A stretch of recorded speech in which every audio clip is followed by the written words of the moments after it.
very important to keep them with the same name.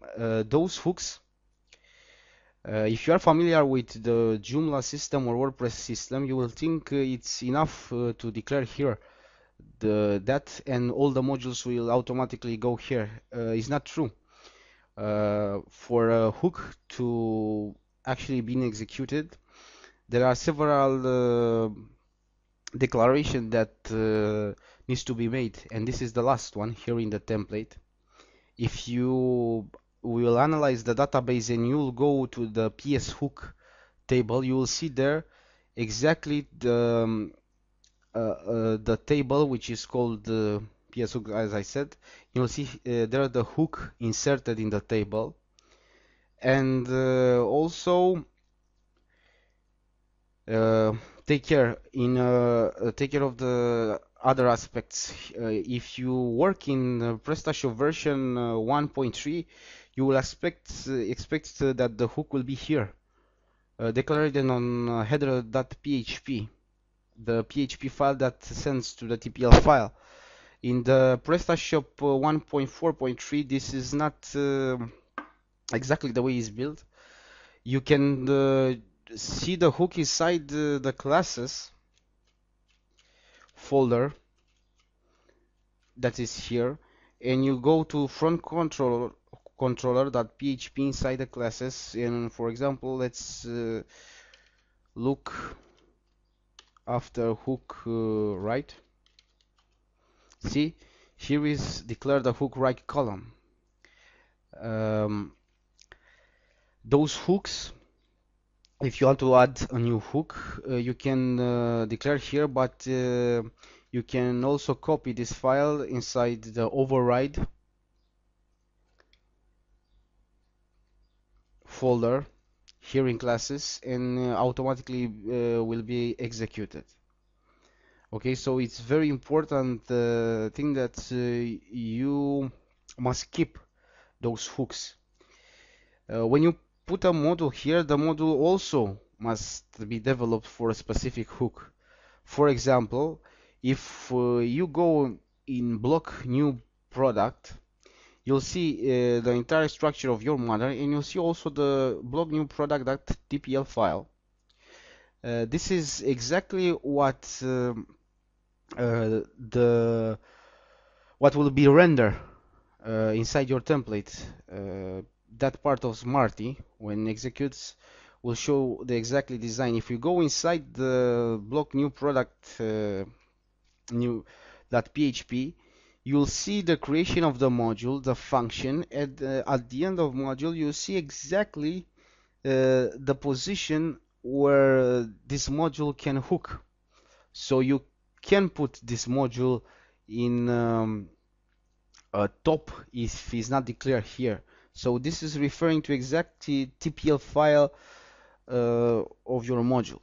So because of this, and because I'm not going to show you inside of DB, you can check yourself in PH hooks table. Because of this difficult problem of rendering the hook, it is very important to try to keep the default hooks. Try to create designs that fit on the default hooks. If you create a website for yourself, it's not a problem, because you are going to insert those in database and you're going to declare in the files. But if you try to give to a client a template, I think you only give the client the theme files. You can't give him also to overwrite those PHP files and insert in the database, because this will be very difficult for him, and he will not be able, if he will not have sufficient knowledge of PHP. So this is the hook top, this is the hook left, and what about the hook home? Hook home is a separate declaration here, because hook home is created, for example, here you'll see on our demos online on Edcard shop, you'll see here a modules, and the second module, a slider, and a slide and a scroller, which are displayed in Hook Home file. When you click, for example, on the contact page, you will see that those modules automatically disappear. That means that they only are executed on home page. If you put a module inside, for example, this one, you see the panier module or the cart module in English always will be in this position inside every page. So if you want to tell the module to go on a single page, you must go here and edit. Click edit, and you'll see here it's a little bit confusing for Joomla users, for example, because Joomla user used to put the module in exactly the page he wants. Here you put the page you don't want the module to be rendered. So it can be a little confusing. It's a lot more to wrote, but fortunately are just the PHP file. So a PHP file contain more TPL files. Okay, so you declare here. So who home, because homepage has a different status than the other pages, is simply built in to do that skip uh, of the modules. Another very important feature to increase the portability of your template is to try to understand a little bit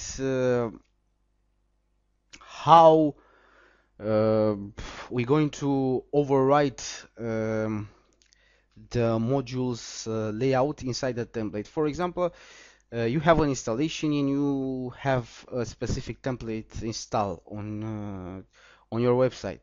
If you are going to change the template and you have a different design on modules that you change for example, the car module and the other modules, you'll see that if you're going to attach the new template, you have a problem because those modules aren't fitting with this template. So if you are going to edit exactly the TPL file is inside here, okay, you're going to have a problem with the portability. So PrestaShop comes with override feature. This is very important to understand. Here inside the theme folder, you're going to create a folder named modules,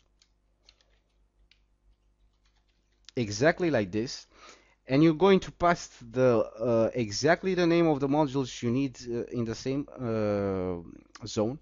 You're going to delete everything except the TPL file, and what these settings do is automatically renders the modules the inside the template, the view of the module or the TPL file, the view for the MVC users, MVC developers, which are familiar with the view word.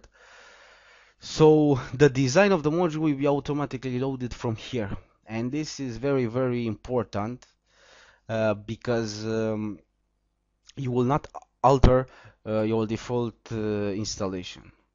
So this is all regarding what I was intended to tell you about this template. Here at ecarshop.com you find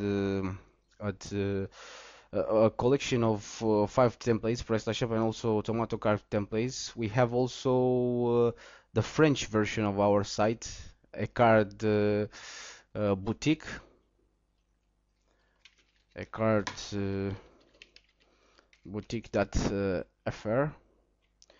Okay, and I'm going to create this tutorial also for the French users, and we'll have also the tutorial for we have also the version Spanish of our sites on a separate domain. So I'm going to create this tutorial in 3 languages to understand better Also, I like you to comment on this tutorial and tell me your other problems and other difficulties with PrestaShop 1.4